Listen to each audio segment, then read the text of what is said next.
akbar. Subhanallah walhamdulillah wa la ilaha illallah wallahu akbar.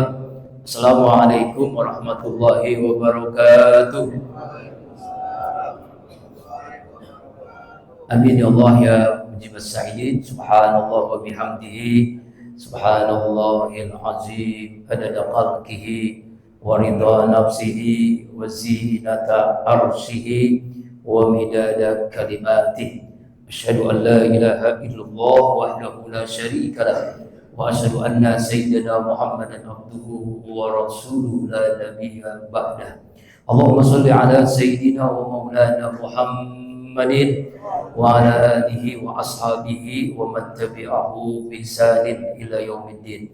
Rabbi a'udzu bika min hamazati syayatin wa a'udzu bika rabbi an yahdurun. Subhanaka la ilma lana illa ma 'allamtana innaka antal alimul hakim. La haula wala quwwata illa billahil aliyyil azim. Amma ba'du. Qala Allah ta'ala fil Qur'anil Karim wa asdaqul qa'ilin. A'udzu billahi minasyaitonir rajim. Bismillahirrahmanirrahim. Yauma la yanfa'u malun wala banun illa man atallaha biqalbin salim. Wa qala Rasulullah sallallahu alaihi wasallam ala inna fil jasadi mudghah idza salahat salat jasad kulluh wa idza fasadat fasad kulluh ala yalqalbu. Sadaqallahul azim wa sadaqa nabiyil karim wa nahnu ala dzalika minasyahidin wa syakirin walhamdulillahi rabbil alamin. Hadirin mukarramun yang sama-sama kita muliakan, guru-guru mulia kita, Bapak Ustaz Syarifuddin, Pak Kiai Haji Ahmad Jaludin, Pak Kiai Haji Ahmad Zaini, Miftah Kafrawi, Pak Ustaz Abdus Mubarak, Pak Ustaz Syarif Dayat, Bapak Haji Sanusi, Bapak Haji Rusmana, Bapak Haji Wawan, seluruh jamaah Masjid Ar-Rahmat, Bapak RT, Bapak RW, seluruhnya mohon maaf tidak ditata tanpa mengurangi rasa hormat takzim mahabbah saya kepada semua jamaah. Alhamdulillah Allah bahagiakan dengan karunia-Nya kita bisa melaksanakan sholat terbaik di awal waktu, khairul a'mal as-salatu al-waqtiha, berjamaah, salatul jamaah afdal min salat wajib bisa wa isrina darajah. Masjid innama ya'muru masajidallah man amana billah. Terpenuhinya syarat ibadah terbaik. Yang keempat adalah khusyuk. Qad aflahal mu'minun alladzina hum fi sholati khashi'un. Kalau 4 persyaratan ini ada pada sholat kita, awal waktu, berjamaah di masjid dan khusyuk, maka Allah karuniakan. Silakan Pak Jahidin, Pak RT Sofyan Al-Kabir. Allah karuniakan semuanya terbaik. Karena ibadah terbaik, ini seringkali saya sampaikan, maka Allah berikan semuanya terbaik. Rezekinya terbaik, rumah tangganya terbaik, anak cucunya terbaik, ya kan? Kemudian rumah wafatnya terbaik, dan insya Allah masukkan dalam surga yang terbaik. Kalau kita melakukan ibadah terbaik, insya Allah karuniakan semuanya terbaik. Amin ya Allah ya Rabbal. Salawat beriring salam tercurahkan pada junjungan alam baginda kita Rasulullah Muhammad sallallahu alaihi wasallam, keluarga, sahabat, dan insya Allah kita yang selalu berusaha menghidupkan sunnahnya dan berharap mendapatkan syafaatnya. Silakan jamaah mushola Ar-Ridha ya, Bang Wandi dan semuanya, alhamdulillah dipimpin oleh Sofyan Bewok, Pak Komarudin, Bang Komarudin. Hari ini kemarin kita merayakan kemerdekaan ya. Kemerdekaan yang ke-79. Negeri kita merdeka dari Belanda, dari Jepang, dari Portugis. Ya, kita harus yakini seyakin-yakinnya, dan ini saya ulang lagi seperti kuliah subuh kemarin di Masjid Baitus Salam, bahwa kemerdekaan itu bukan hadiah Belanda, bukan kado Jepang, bukan pemberian Portugis, tapi semuanya adalah atas berkat rahmat Allah yang Maha Kuasa. Dan itu tertulis dan dibacakan setiap upacara bendera, apalagi kemarin upacara di dalam pembukaan dasar 1945. Jadi semuanya berkat rahmat Allah. Artinya kalau bukan rahmat Allah, nggak mungkin negeri kita merdeka. Kalau bukan kasih sayang Allah, negeri ini masih dijajah oleh Belanda, oleh Jepang. Coba arsitek militer mana yang mampu menduga, yang mampu menyangka bambu runcing bisa mengalahkan bom, bisa mengalahkan tank, bisa mengalahkan peralatan senjata yang mutakhir di zaman itu. Mustahil, impossible, nggak mungkin. Ya kan, bambu runcing bambu. Udah begitu pada letoy-letoy. Kenapa letoy-letoy? Karena makannya pun bukan kayak kita. Coba tanya orang tua yang dulu ikut berjuang kakek nenek kita, makannya apa, Pak? Nah, gaptek apaan? Santai apa? Gatet makanannya. Nasi juga ada kan? Nggak makan kayak sekarang hamburger kayak enggak. Makanannya begitu, Pak, kan kurang bergizi. Artinya kalau perang pun mungkin paling cuma berapa meter gitu kan ya. Yang mungkin sampai jauh, sampai ratusan meter itu bambu runcing. Mustahil, nggak mungkin Indonesia ini merdeka. Makanya merdeka itu atas berkat rahmat Allah. Itu juga sama. Apapun yang kita alami, Bapak Ibu Bapak semua jemaah, semuanya berkat rahmat Allah. Kita kaya karena rahmat Allah. Kita populer karena rahmat Allah. Kita bahagia karena rahmat Allah. Kita dapat rezeki karena rahmat Allah. Nah, ada orang di rumah dapat rezeki, dapat nggak? Banyak. Jangankan begitu, orang nggak ngapa-ngapain dapat rezeki, banyak nggak? Dulu waktu kita di perut ibu kita, ngapain kita? Ayo, ya, tapi dapat rezeki setiap hari kan ya Pak ya? Iya kan? Di perut ibu kita 9 bulan kita nggak ngapa-ngapain, tapi Allah kasih rezeki. Walaupun emaknya makan jengkol, petek, ya kira-kira kita ngerasain tuh jengkol petek? Ya nggak tahu juga dah. Saya lagi lupa ya. Masih ingat gak dulu Pak? Waktu masih bayi makan apa? Artinya adalah semuanya rahmat Allah. Sama juga nanti kita masuk surga bukan karena amal kita, tapi karena atas rahmat Allah. Tapi jangan salah paham gara-gara ngomong begini atas berkat rahmat Allah, gua nggak mau sholat lagi, nggak mau ibadah lagi, itu salah paham namanya. Justru Allah berikan rahmat karena ibadah kita. Justru Allah berikan kasih sayang karena taat kita kepada Allah, maka kita masuk surga rahmat Allah. Ada buah kisah itu orang di surga menyangka karena ibadahnya masuk surga. Ya ini sebuah riwayat Uspuriyah itu kalau nggak salah. Dijelasin ini orang masuk surga, katanya tuh kesombongannya menyangka karena sholat. Kenapa? Karena umurnya panjang, ribuan tahun umur orang ini, 500 tahun kalau tidak salah. Sholatnya, jihadnya, zikirnya, lama. Masuk surga karena ibadah.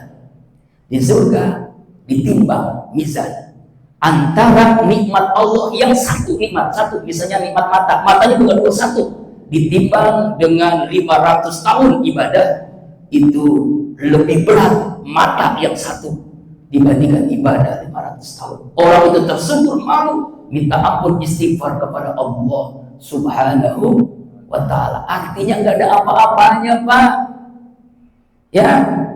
Belum nikmat jantung, ginjal, paru-paru, usus, kulit, mata, telinga, otak, jaringan otak ini Masya Allah. Terus di bawah pusar ada.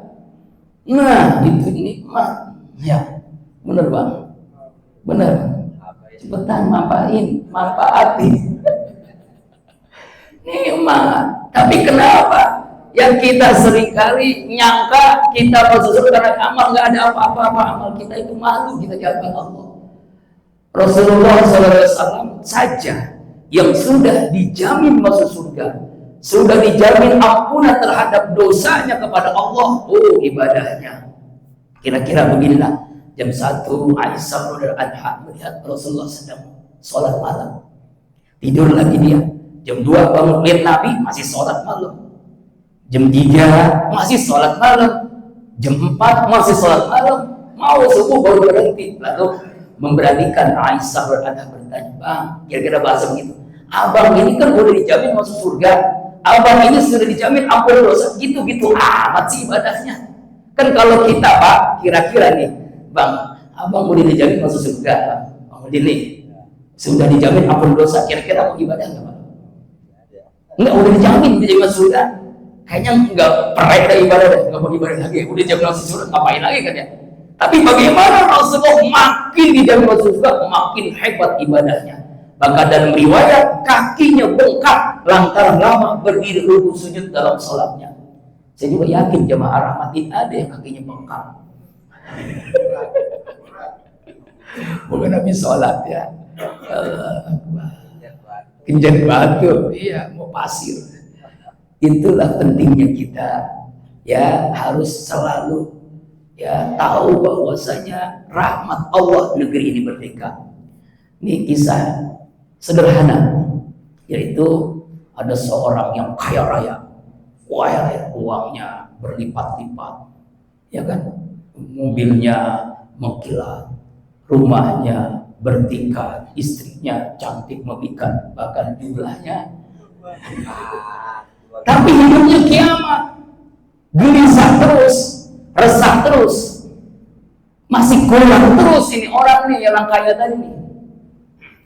Lalu suatu saat ketemu sama aki-aki mau kita ya, mau itu, rumahnya kecil, dia lagi jalan itu rumahnya kecil, sepetak, ya, rumah kecil, lagi sholat duha, selesai sholat duha, alhamdulillah, oh alhamdulillah, dia ketok pintu, assalamualaikum warahmatullah, alhamdulillah, waalaikumsalam warahmatullah. Belum ngomong alhamdulillah, selalu alhamdulillah. Ini aki-aki tadi bingung, dia nanya, Pak, Bapak ini kan miskin kerek, rumah kecil, lagi sholat duha, kok habis sholat duha alhamdulillah, saya salam dijawab alhamdulillah, saya mau ngomong dijawab alhamdulillah. Kenapa? Ada apa Pak? Semuanya Allah, segala puji bagi Allah, subhanallah. Padahal yang saya miliki segala-galanya yang saya punya, semuanya punya. Saya tidak, apa ya, selalu mengeluh, susah terus, gelisah terus, akhirnya berbagai penyakit timbul. Ya kan, penyakit asam urat, diabetes, darah tinggi, ya macam-macam tuh. Karena nggak pernah bersyukur kepada Allah. Bahkan dalam kenikmatan dia sholat duha, selesai sholat duha pun dia mengucapkan alhamdulillah. Kenapa alhamdulillah? Karena yang ngatur Allah, karena yang ngatur Allah, selalu bersyukur kepada Allah. Wah, tersentuhlah bapak ini. Dia pulang ke rumahnya, ketemu sama istrinya. Maaf gitu ya, kira-kira begitu. Kita ini segalanya punya, tapi kenapa kita selalu kurang?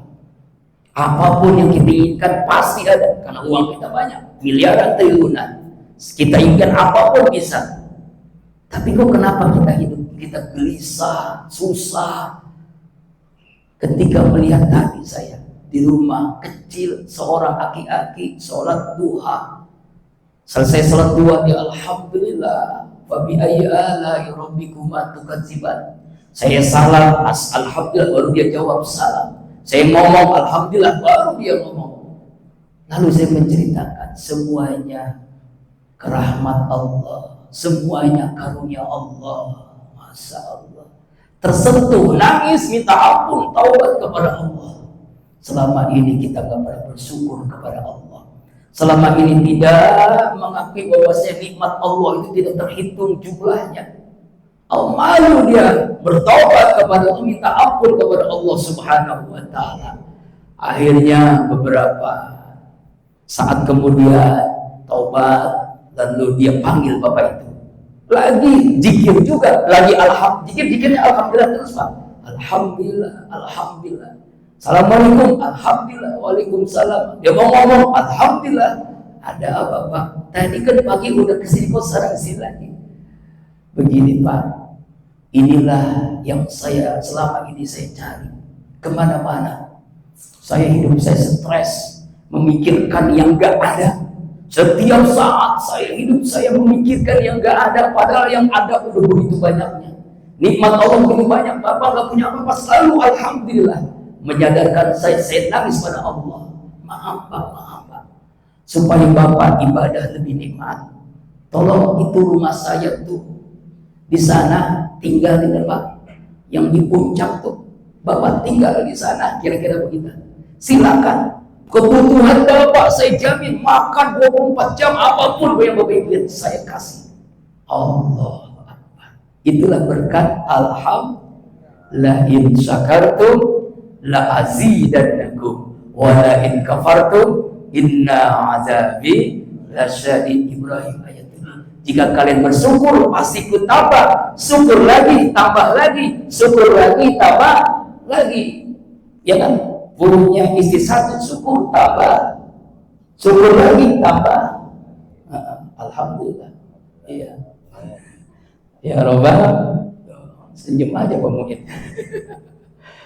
Subhanallah walhamdulillah wa la ilaha illallah wallahu akbar.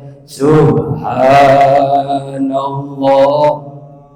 walhamdulillah wa la ilaha illallah wallahu akbar. Karena itu yuk jadikan momentum kemerdekaan ini kita bersyukur atas nikmat kemerdekaan. Dengan cara apa? Ini kadang kita salah memahami nikmat kemerdekaan, syukurnya salah. Yang para pahlawan bangsa kita, Imam Bonjol, Pangeran Diponegoro, Cut Nyadin, kemudian bukan Cut Keke ya, Tengku Umar, ya, Bung Karno, Bung Tomo, Bung Hatta, semuanya mempertaruhkan darah, air mata, nyawa untuk negeri kita yang kita cintai, merebut kemerdekaan. Luar biasa, dipertaruhkan nyawanya. Wafat menjadi syuhada, menjadi pahlawan. Pahlawan itu kan pahlawan. Orang yang pahalanya mengalir terus pahlawan. Banyak pahlawan, syuhada. Lalu 17 Agustus dengan dangdutan, dengan jogetan, kira-kira almarhum Bung Tomo, Bung Karno, Pangeran Diponegoro, Tengku Umar seneng gak coba? Kira-kira gitu. Kira-kira aja ini mah ya. Jangankan begitu, kita acara orang tua kita meninggal dunia 3 hari, 7 hari, ya kan, 40 hari, sahur 1 tahun kan. Lalu ketika mendoakan orang tua kita joget, kita nari, kita dangdutan. Kira-kira almarhum orang tua kita itu kesel apa seneng Pak? Ayo, kesel apa senang? Nah begitu itulah para pahlawan. Nah ini yang kadang-kadang salah paham. Tapi alhamdulillah kalau di sini nggak ada ya acara-acara begitu, nggak ada yang beda. Allah, ini renungan bagi kita, maksudnya yuk kembali lagi kita memperingati kemerdekaan. Oke, tapi bagaimana caranya? Saya tanya, kira-kira negeri kita udah merdeka belum Pak? Sudah, dari Belanda. Tapi sudah merdekakan negeri kita dari kemaksiatan, kezoliman, keangkara murkaan, ya kan? Silakan kita ini jadi apapun, yang penting bagaimana kita mengisi kemerdekaan dengan hal yang baik. Ya, silakan Bapak lomba makan karung, balap kerupuk, silakan.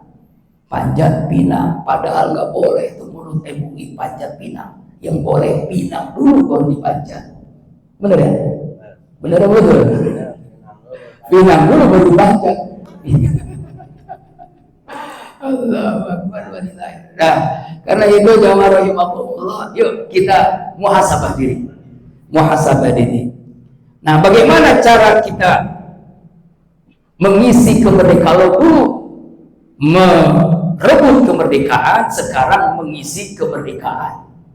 Pertama, bagaimana kita mampu memerdekakan diri kita masing-masing dari tipu daya setan yang terkutuk.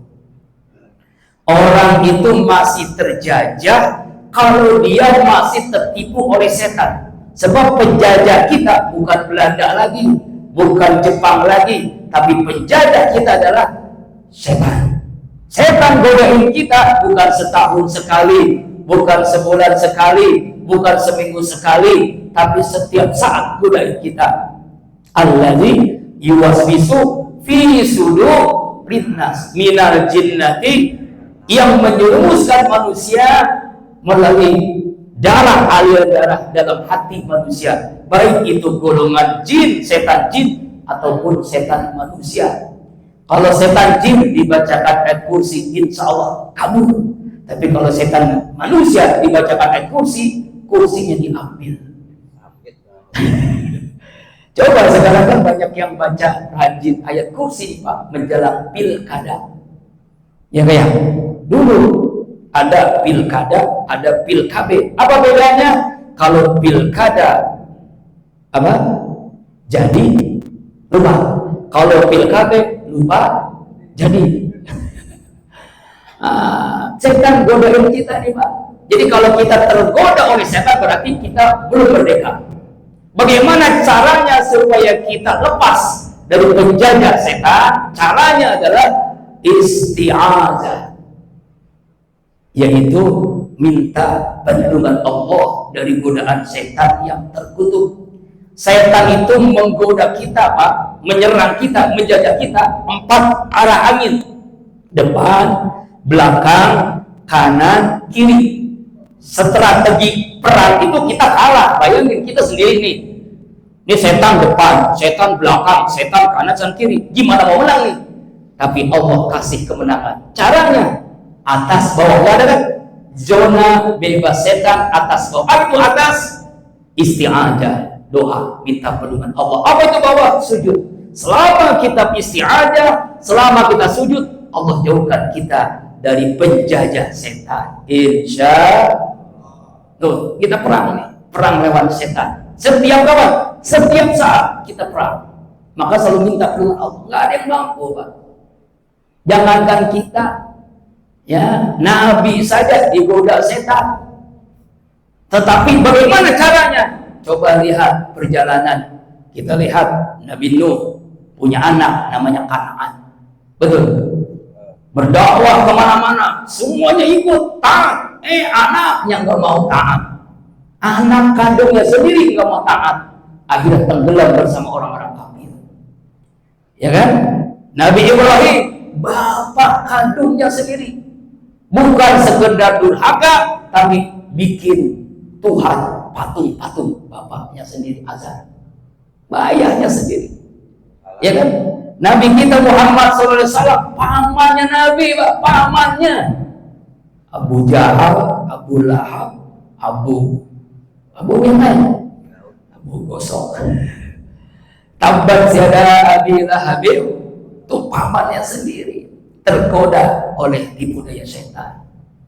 Itulah pentingnya kita selalu minta kepada Allah perlindungan dari godaan setan. Wa may yasu an dzikir rahman nuqallahu syaitanan fawalahu qarin. Siapa orang yang lupa kepada Allah, setan menjadi teman dekatnya. Jadi kalau kita lupa kepada Allah sedetik, Pak, sedetik ini, bukan sejam, bukan seminggu, bukan setahun, bukan sebulan, sedetik lupa Allah, setan sudah jadi teman kita. Az-Zukhruf 36. Berarti kalau kita lupa kepada Allah di WC, iya, setan jadi teman kita. Lupa Allah ketika naik motor, setan jadi teman kita.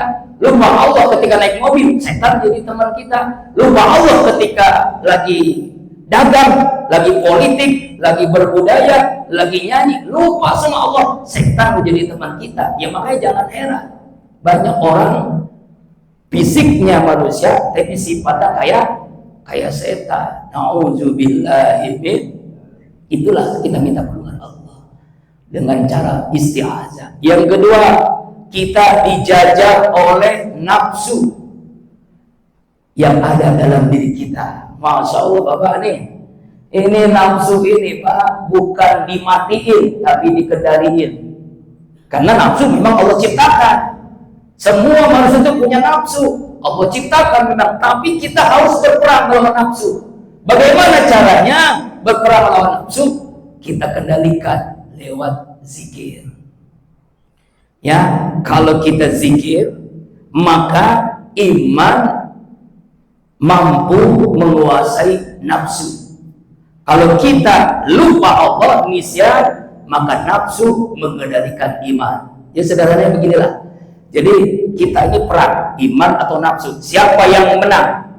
Siapa yang menang lewat iman, nafsu kalah, maka kita menang. Tapi kalau ya iman kalah oleh nafsu, kita dikendalikan oleh nafsu, maka kita sama dengan binatang.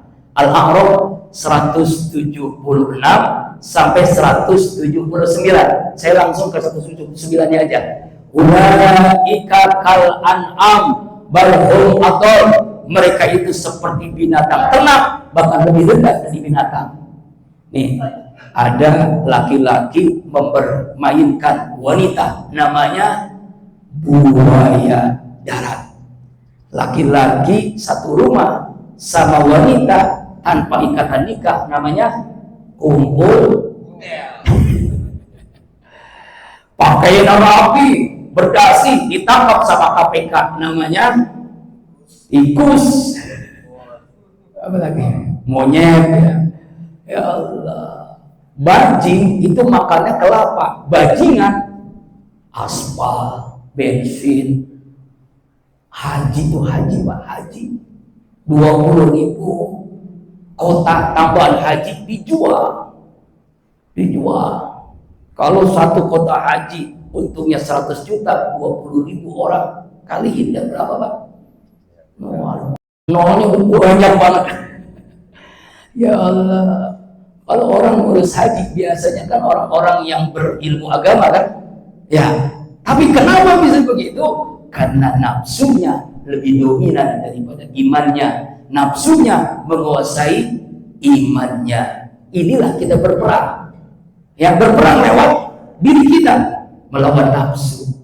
Ya, kenang atau tidaknya itu tergantung kita. Inilah tempat kita ujian di dunia ini. Mudah-mudahan Allah menangkan kita melawan nafsu ya. Ya, terus menerus. Contoh sederhana, panggilan Allah aja. Allahu Akbar, Allahu Akbar. Tanggung nih kerjaan nih. Tanggung nih. Sebab kalau selesai kan ini ada yang beli nih, tanggung nih. Godaannya kan begitu ya. Ada nih tanggung nih, oh macam-macam lah. Lu mau sholat, tanggung. Akhirnya sholatnya pun itu udah tunda, lalai. Nafsunya menang, dijajah oleh nafsu dia. Ya Allah, itu hati-hati nih Pak. Makanya memang pentingnya kita selalu berzikir setiap saat, karena nafsu itu selalu menguasai kita. Ya, dijajah oleh nafsu kita. Maka kita harus merdeka dari nafsu. Ya, dengan selalu berzikir kepada Allah, selalu ingat Allah dalam posisi apapun. Alladzina yazkurunallah qiyaman wa qu'udan wa 'ala junubihim, yaitu hamba Allah yang selalu berzikir kepada Allah ketika berdiri, duduk dan berbaring ingat Allah. Nabi Ibrahim Pak mau dibakar hidup-hidup oleh Namrus karena dia menghancurkan patung-patung yang disembah. Diponis, ketuk palu, sidang, dibakar hidup-hidup.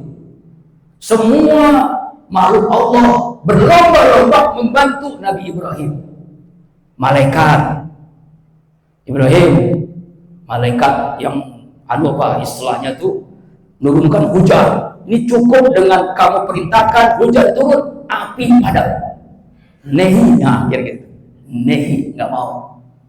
Binatang datang ke Nabi Ibrahim, saya sangat mudah nih, api padam dengan kemampuan saya.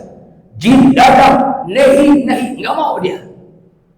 Dia selalu membaca ketika dibakar hidup-hidup apa? Hasbunallah wa ni'mal wakil, ni'mal maula wa ni'man nasir. Semuanya hasbunallah wa ni'mal wakil, ni'mal maula wa ni'man nasir, hasbunallah wa ni'mal wakil, ni'mal maula wa ni'man nasir, la haula wa la quwwata illa billahil aliyyil azim. Cukup Allah, cukup Allah, wasbunallah, cukup Allah. Sebaik-baiknya pelindung, penolong hanya Allah. Tuh, tidak ada daya dan kekuatan hanya Allah. Semua makhluk ingin Nabi Ibrahim. Nabi Ibrahim menjawab tidak. Dia selalu berzikir hasbunallah. Apa yang terjadi? Api berfirman, Allah berfirman kepada api, ya narukuni bardan wassalaman ala Ibrahim. Hai api, dingin sejuk, selamatkan Nabi Ibrahim. Nabi Ibrahim selamat. Bukan sekedar api padam, tapi selamat.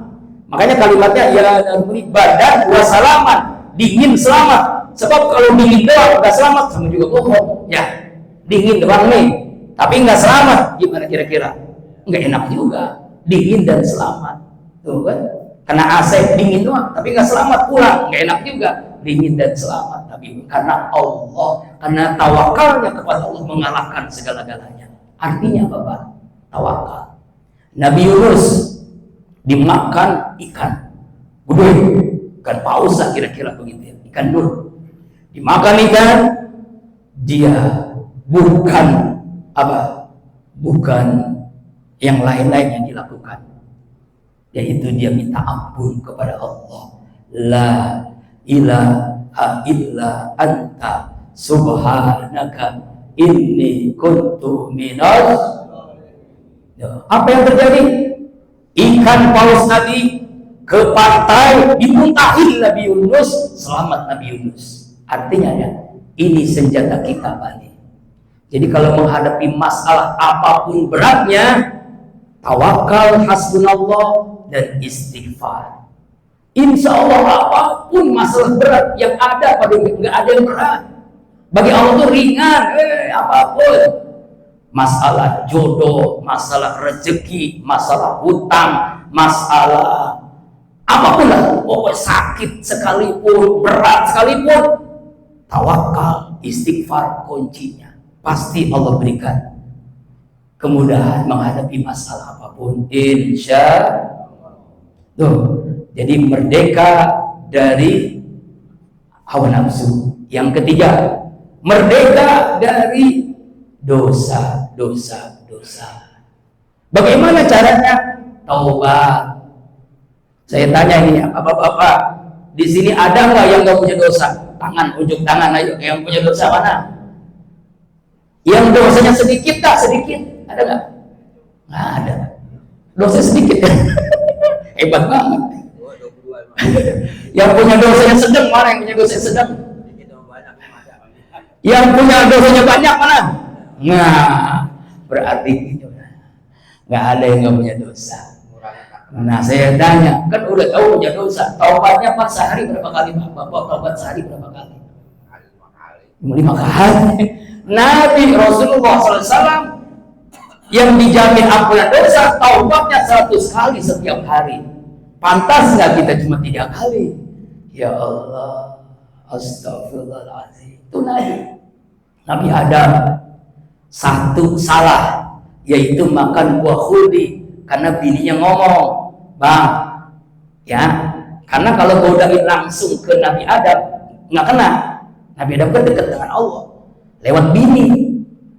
Ente bilang tuh sama laki lu, kata setan nih, itu makan buah khuldi itu selama-lamanya di surga. Pengen nggak? Imam pengen sih, coba bilang no sama suami lu. Lama-lama bilang juga, bang, kan kita kan pengen di surga selama-lamanya. Iya, memang pengen. Makanlah buah khuldi. Lah, itu nggak boleh, dilarang oleh Allah. Apa jangan mendekati aja nggak boleh, apalagi makan. Mendekati aja nggak boleh, apalagi makan. Enggak, bang, kita selama-lamanya di surga. Kira-kira Pak, kalau ngomong gini berkali-kali luntur juga, ya kan? Hati kayak seperti inilah. Misalnya bapak nih kerja jadi PNS lah ya, di bagian pokoknya udah punya apa tuh jabatan tempat apa yang basah-basah lah, basah-basah apa namanya, banyak airnya ya kan, gajinya gede loh, gajinya gede. Lalu bininya ngomong, abang ini kan kerja udah naik pangkat terus tuh, gajinya bilang, masa abang mobilnya begitu, motor juga butut, mobil butut. Ya no, tetangga kita no, yang bawaan abang mobilnya udah Alphard, mobilnya udah Pajero, masa kijang terus? Kira-kira begitu. Nggak pantas lah bang. Ngomongnya berkali-kali, lama-lama abangnya runtuh hatinya. Yang tadi Nabi Adam air makan buah huli, tadi istri tadi karena godain terus, ngomong terus, akhirnya suaminya jadi koruptor dulu. Jadi jangan salahin suami itu jadi koruptor, bisa jadi karena bininya yang begitu. Makanya pentingnya punya bini yang soleha. Ya, insya Allah. Makanya kalau saya punya bini soleha, 4 juga mau saya. Ya, soleha semua maksudnya. Namanya soleha. Allahu Akbar walillahil hamd. Apa yang dilakukan Nabi Adam? Bertaubat. Rabbana zalamna anfusana wa illam taghfir lana wa tarhamna lanakunanna minal khasirin. 40 tahun Nabi Adam dan istrinya Siti Hawa nyari-nyari Adam, Hawa berdua nyari-nyari, dunia cuma berdua, nggak ada orang lain. Nyari-nyari tuh 40 tahun nggak ketemu. Bini sama laki 40 tahun nggak ketemu. Kita 2 seminggu nggak ketemu. Sama bini gimana rasanya? Oh yang ini 40 tahun nggak ketemu bini. Akhirnya taubat kepada Allah, diterima taubatnya. Sebuah riwayat ketemu di Jabal Rahmah, Adam dan Hawa. Tuh, makanya orang-orang yang jamaah haji umroh pada gombe, bawa spidol, tulis nama di Jabal Rahmah. Ya, ini dengan Mas Parto. Ya cinta abadi. Akhirnya itu Jabal Rahmah penuh dengan coretan-coretan siapa Pak? Orang Indonesia. Ada KTP, ada foto berdua, pacarnya, istrinya, suaminya. Oh, astagfirullahaladzim. Inilah salah kaprah kita ya. Kembali lagi ya. Jadi dosa. Jadi kalau orang masih punya dosa, berarti belum merdeka. Belum merdeka, kita belum merdeka. Bagaimana caranya? Selalu taubat kepada Allah. Innallaha yuhibbut tawwabina wa yuhibbul mutatahhirin. Sesungguhnya Allah sangat cinta kepada hambanya yang selalu bertaubat dan selalu suci. Insya ya Rahman ya Rahim ya Rahman ya Rahim ya Allah ya Rahman. Ampuni kami ya Allah, sayangi kami ya Allah, sayangi keluarga kami ya Allah ya Rahim ya Allah ya Rahman ya Rahim ya Rahman ya Rahim. Yang berikutnya, yuk kita merdeka dari perangai buruk, dari hati yang busuk, dari sifat-sifat yang jelek. Tadi rakaat pertama Faza membaca surah As-Syu'ara. Ya, inilah kenapa sejarahnya ya pesantren majlis zikir namanya Qalbun Salim. Dari surah As-Syu'ara ayat 88-89. Makanya yang belum hadir Pak, saya undang ya seluruh jamaah Rahmat setiap bulan Ahad kedua, minggu kedua. Kenapa bukan minggu pertama Ustaz? Karena kalau minggu pertama di Majlis Az-Zikra di Sentul, kita nggak boleh dong ya menyamai. Jadi kita Ahad kedua. Sejarahnya dari Al-Quran surah ini. Kenapa di situ ada Asy-Syafi'i? Itu ada 2 makna ketika bertemu dengan Habib Ahmad Al-Qam. Oh ini namanya Yayasan Pesantren Qalbun Salim Asy-Syafi'i. Apa itu Asy-Syafi'i? Mazhab Syafi'i. Wah, mazhab Syafi'i. Padahal itu nama bapak saya ya. Nama orang tua, tabarukan namanya. Supaya jadi sejarah gitu. Saya wafat, nama orang tua saya masih ada. Kalau saya nggak usah nama, yang penting nama orang tua. Pesantren Asy-Syafi'i. Qalbun Salim itu yauma la yanfa'u malun wala banun illa man atallaha biqalbin salim. Ingatlah pada hari yang tidak bermanfaat harta kita, kekayaan kita, uang kita, jabatan, keluarga, anak, cucu, semuanya gak ada manfaat kecuali hamba Allah yang memiliki hati yang bersih, qalbun salim. Nah, kalau kita sudah memiliki qalbun salim, hati bersih, berarti kita sudah merdeka. Tapi kalau masih punya hati yang buruk, berarti belum merdeka, masih dijajah. Apa itu sifat buruk? Banyak banget. Di antaranya, nah kalau Agim nih disingkat tengil. Tahu tengil apa? Takabur, sombong, angkuh. Ini hati-hati nih. Ini pakaian Allah, sombong. Orang yang punya penyakit sombong, Allah hancurkan dunia akhirat. Qarun sombong dengan hartanya, Allah tenggelamkan bersama hartanya. Fir'aun sombong dengan jabatannya, Allah tenggelamkan di laut, ya kan, laut merah. Apalagi kemudian Bal'am pintar dan cerdasnya, Allah tenggelamkan, ya, karena sombong dengan kecerdasannya, yaitu arsitek gunung, piramid yang dibangun Fir'aun itu arsiteknya orang pintarnya Bal'am. Allah utus makhluk yang kecil namanya nyamuk masuk ke telinga, dibor itu kepala, mati. Tuh, karena sombong dengan ilmunya. Ada lagi yang sombong dengan nasab dan keturunannya. Abu Jahal, Abu Lahab, sombong tuh. Oh, mentang-mentang suku yang paling hebat. Oh, Muhammad siapa tuh? Itu keponakan gua, itu orang baru kemarin sore nih gua nih. Nah, sombong Allah hancurkan. Bahkan Allah sampai mengatakan dalam surah Al-Lahab, tabbat yada abi lahabim. Sombong, hati-hati Pak. Karena ilmu, karena harta, karena jabatan, sombong. Petatang petenteng. Orang kaya sombong mungkin ya kaya. Ada nggak kira-kira orang miskin sombong? Ada nggak Bang? Kaya sombong mungkin masih mendingan ya. Yang kaya ya ada duitnya. Ini udah kerek, miskin, sombong. Apa yang diharapin? Ya. Apa penting sombongnya? Udah miskin, kerek, nggak pernah sholat, tuh sombong namanya tuh. Allahu Akbar. Sombong. Pertama tengil, takabur. Yang kedua egois. Tengil kan, sifat tengil. Itu egois. Apa itu egois? Ya, ego dengan diri sendiri. Contoh, ya, ini kan rumah gua, radio gua, TV gua, ya gua gedein volumenya terserah gua, ya kan? Oh, egois tuh. Tetangga juga ngomong, ini kan yang sakit gigi gua nih, lu, ya, ini rumah gua, itu bukan masalahnya, itu suara lu tuh, suara musik dangdut, gigi gua, makin sakit. Nah, kira-kira begitu dah. Egois tuh, orang egois tuh, tidak bermasyarakat, nggak pernah datang tahlilan. Nah, hati-hati nih, ini egois nih, orang meninggal nggak pernah datang tuh, pengen didatengin doang. Ada nggak di sini Pak? Ada nggak orang Parung Kulon kalau orang meninggal nggak pernah datang, tahlilan nggak pernah datang? Ada nggak? Ada. Nggak ada orang sini Pak, paling-paling orang Solo, orang Banten, pindah dari sini. Itu egois tuh, ya. Yang ketiga nih, penyakit hati. Norak. Tahu norak apa? Norak itu dia serba pengen, padahal udah nggak butuh lagi.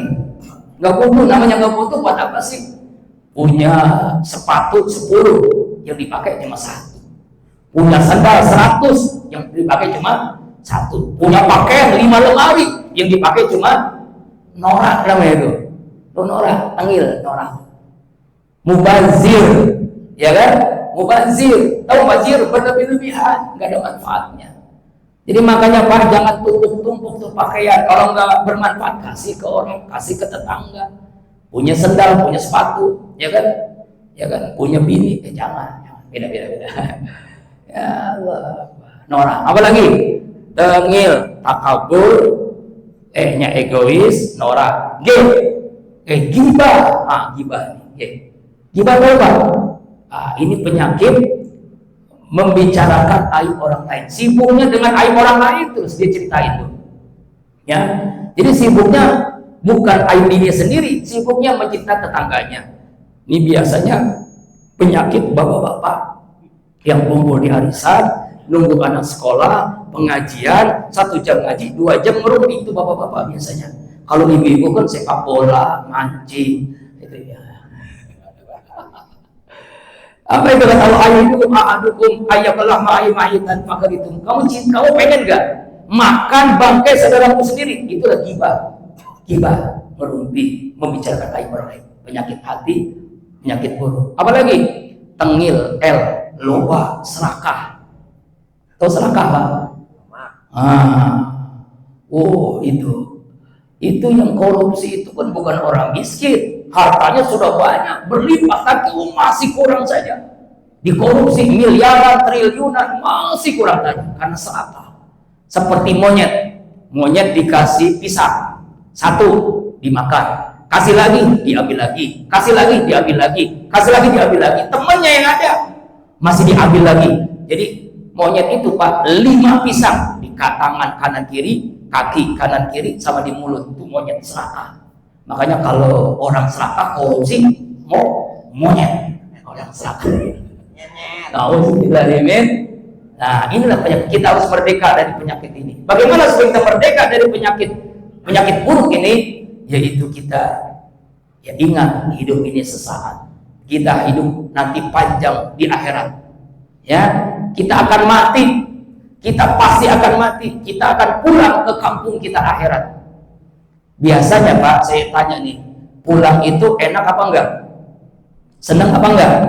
Contoh, dulu waktu kita sekolah SD, MI, gurunya galak. Lalu diumumkan kepada sekolah, anak-anak hari ini guru kita rapat. Jadi anak-anak silakan pulang. Senang. Pulang, senang. Ya kan ya? Kita habis ngaji nih. Harusnya kan makan nasi dulu kan ya. Kira-kira Bapak sampai jam 8 atau sampai juhur di sini, Pak? Enggak kan? Enggak selama-lamanya kan? Pulang. Kenapa pulang? Senang, enak. Waktu haji nih, 40 hari nih. 42 hari, 40 hari kan. Ketua Kloter mengumumkan, Pak Jusmana besok, Bapak-bapak, Ibu Rahman, Bapak-bapak haji, Ibu hajar, siapkan barang masing-masing, besok kita akan pulang ke tanah air kita. Itu jamaah haji udah 40 hari kan, senangnya luar biasa disiapin. Udah kelihatan tuh gentengnya anak-anak, genteng rumahnya, anak-anaknya padahal masih di Saudi Arabia. Pulang enak. Karena pulang haji enak. Orang yang Ramadan ya. Idul Fitri kan pada pulang kampung kan. Enak gak Pak? Seneng gak? Oh, saking senengnya dibela-belain walaupun motornya Mio ya, pakai macam-macam loh. Dibela-belain pulang kampung ke Brebes, ke Jawa. Kenapa? Pulang enak, pulang senang. Nanti kita semua akan pulang ke kampung akhirat. Kira-kira senang apa enggak, Pak? Senang apa enggak? Bilang senang, ntar mati. Bilang enggak. Kalau senang pulang duluan. Iya, kalau senang pulang duluan, ayo. Yuk, berani enggak loh? Pulang duluan dah. Berani enggak? Ya Allah, berani mati, takut mati. Makanya orang beriman tidak takut mati, tidak berani mati, tapi dia merindukan mati. Kenapa dia merindukan mati? Karena mati satu-satunya pintu berjumpa dengan Allah Subhanahu wa Ta'ala. Mudah-mudahan tausiah hari ini menjadikan kita semakin merdeka dari penjajah diri kita. Pertama, penjajah kita namanya setan. Kedua, penjajah kita adalah hawa nafsu. Ketiga, penjajah kita adalah dosa-dosa. Keempat, penjajah kita adalah perangai buruk. Yang terakhir, yang kelima, cinta dunia. Lupa saya satu lagi, hulu dunia. Ini penjajah kita yang menyebabkan orang pengen kaya, ya, menghalalkan segala cara karena cinta dunia. Semoga kita merdeka dari penjajah 5 ini. Amin. Ya Allah ya Rabbal. Pas suruh kita doa, setelah ini kita musafahah dan sholat isra, setelah itu kita makan nasi uduk insya Allah bibarakati wa karamati wal hujjati. Suratul Fatihah. A'udzubillahi minasyaitonir rajim. Bismillahirrahmanirrahim. Alhamdulillahi rabbil alamin. Ar-Rahmanir Rahim. Maliki yaumiddin. Iyyaka na'budu wa iyyaka nasta'in. Ihdinas siratal mustaqim. Siratal ladzina an'amta 'alaihim ghairil maghdubi 'alaihim waladdallin. Astaghfirullahaladzim, astaghfirullahaladzim, astaghfirullahaladzim. Allahumma shalli ala sayyidina Muhammadin fil awwalin, sallim ala sayyidina Muhammadin fil akhirin. Ya Allah wa sahabat Rasulillah ajma'in. A'udzu billahi minasyaitonir rajim. Bismillahirrahmanirrahim. Alhamdulillahi rabbil alamin. Hamdan na'imin, hamdan syakirin, hamdan ni'amahu wa yukafi mazidah. Ya Rabbana lakal hamdu kama yanbaghi li jalalika al-karim wa 'azimi sultanik. Allahumma shalli ala sayyidina Muhammad wa ala ali sayyidina Muhammad. Allahumma ighfir lil muslimina wal muslimat wal mu'minina wal mu'minat al ahya'i minhum wal amwat innaka ala kulli syai'in qadir. Ya Allah ya Rabbana ya Rahman ya Rahim, ampunilah seluruh dosa-dosa kami dari akil balik hingga saat ini sampai kami wafat. Ampunilah seluruh dosa ibu ayah kami, kakek nenek kami, kakak adik kami, mantu mertua kami, istri kami, anak cucu keturunan kami, guru-guru kami Allah. Wabil khusus almarhum Kiai Haji Husin bin Nisad, almarhum Kiai Haji Dunggis bin Mad Husni, almarhum Kiai Haji Syarif Hidayatullah bin Kiai Husin, almarhum Kiai Haji Sayyid bin Ruqyah bin khususon ila ruhi almarhum Kiai Haji Muhammad Arif bin Ilham Marzuki, almarhum Kiai Haji Ali bin Haji Usman, seluruh guru almarhum Kiai Haji Khadabul Qudus, semua guru-guru kami yang mengajar kami, mendidik kami, seluruh dosa jamaah Masjid Ar-Rahman, seluruh dosa kaum muslimin muslimat, mukminin mukminat, baik yang hidup apalagi yang telah wafat. Ya Allah ya Rabbana, karuniakan kepada kami akidah yang kuat, ibadah yang khusyuk, hati yang bersih, akhlak yang mulia, ilmu yang bermanfaat, sehat wal afiat, rezeki yang halal, berkah dunia akhirat, keluarga yang sakinah, anak cucu keturunan soleh solehah. Selamatkan ya Allah saudara-saudara kami yang tertimpa musibah. Selamatkan ya Allah saudara-saudara kami yang terzalimi di Gaza, di Palestina ya Allah. Lindungi mereka ya Allah, jaga mereka ya Allah. Hancurkan jurih Israel laknatullah alaihim. Allah mansur ikhwanal muslimin al-mujahidin fi Gaza Palestina waj'alna minhum ya rabbal alamin. Hasbunallah wa ni'mal wakil, ni'mal maula wa ni'man nasir. La haula wa la quwwata illa billahil aliyil azim. Rabbana atina fid dunya hasanah wa fil akhirati hasanah wa qina azabannar. Wa sallallahu ala sayyidina Muhammad wa ala alihi washabihi ajmain. Subhana rabbika rabbil izzati amma yasifun wa salamun alal mursalin walhamdulillahi rabbil alamin. Subhanakallahumma wa bihamdika asyhadu an la ilaha illa anta astaghfiruka wa atubu ilaik. Billahi taufiq wal hidayah. Assalamualaikum warahmatullahi wabarakatuh.